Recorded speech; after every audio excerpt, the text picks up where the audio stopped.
कल financial post ने एक आर्टिकल पब्लिश किया जिसके मुताबिक उन्होंने ये नैरेटिव पेश किया है कि अगर हम 2001 की हिस्ट्री को फॉलो करें तो bank of Canada is likely to cut rates big time, यानी कि दिस ईयर और most likely early next year.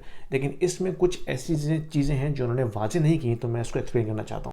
एक मेजर कैटलिस्ट 2001 में था 9/11 के अटैक, जिसके बाद एक ग्लोबल केओस मच चुका था और हर तरफ एक अनसर्टेनिटी सी थी कि हर बिजनेस जो है वो कट डाउन कर रहा था, अपनी स्पेंडिंग को कम कर रहा था और इकोनॉमिक एक्टिविटी जो है ऑलमोस्ट स्टैग्नेंट हो चुकी थी।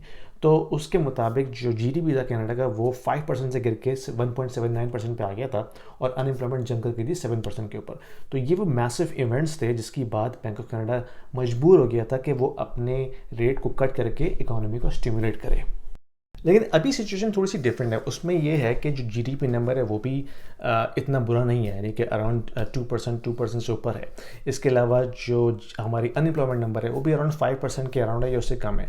तो इस सिनेरियो में बनता नहीं है रेट कट करना, यानी कि रेट कट करने की जो एक वजह हो सकती है वो ये हो सकती है कि अगर आपका अनएम्प्लॉयमेंट जो है बढ़ के 7-8% पर चली जाए या आपकी जीडीपी जो है वो ना सिर्फ स्टेगनेंट हो बल्कि श्रिंक होना शुरू हो जाए, यानी कि नेगेटिव में चली जाए, तब और ये तब हो जब 1.2 मिलियन पीपल ऑलरेडी स्पेंडिंग कर रहे हैं इस इकॉनमी में। उसके बावजूद भी अगर इकोनॉमिक स्टैग्नेशन आ जाती है then it's a nightmare scenario, यानी कि ये वो सिनेरियो है जब लोग अपनी अपनी जॉब्स लूज़ करना शुरू कर देंगे, बिजनेसेस जो हैं वो शट डाउन होना शुरू हो जाएंगे, अपने डिफ़ॉल्ट करना शुरू हो जाएंगे लोन्स के ऊपर।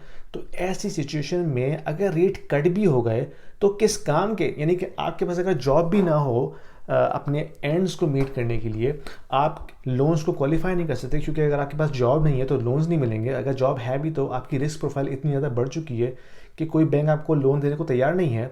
तो ऐसी सिचुएशन में रेट कट होने का फ़ायदा क्या? मतलब मैं ये समझाना चाह रहा हूँ कि जो लोग इस ख्वाहिश का इज़हार कर रहे हैं कि रेट्स कट होंगे और everything will be very rosy, they are living in fools paradise. ये वो रिसेशनरी दौर होगा जिसमें हर तरफ एक इकोनॉमिक केओस होगा, स्पेंडिंग बिल्कुल रुक चुकी होगी, लोगों की जॉब्स जारी होंगी और इकोनॉमी का जो है वो जनाजा निकल चुका होगा। ऐसी सिचुएशन से डरिए, ख्वाहिश ना कीजिए, क्योंकि अगर रेट कट भी होगा ऐसी सिचुएशन में तो वो किसी काम के नहीं है। तो इस बात को ध्यान में रखिएगा। तो जो भी फाइनेंशियल एडवाइज़र, रियल्टर आपको इस तरह की एडवाइस दे रहा है कि रेट कट होने वाले हैं and then everything will become like rosy and off to the moon, they are living in fool's paradise. Thank you.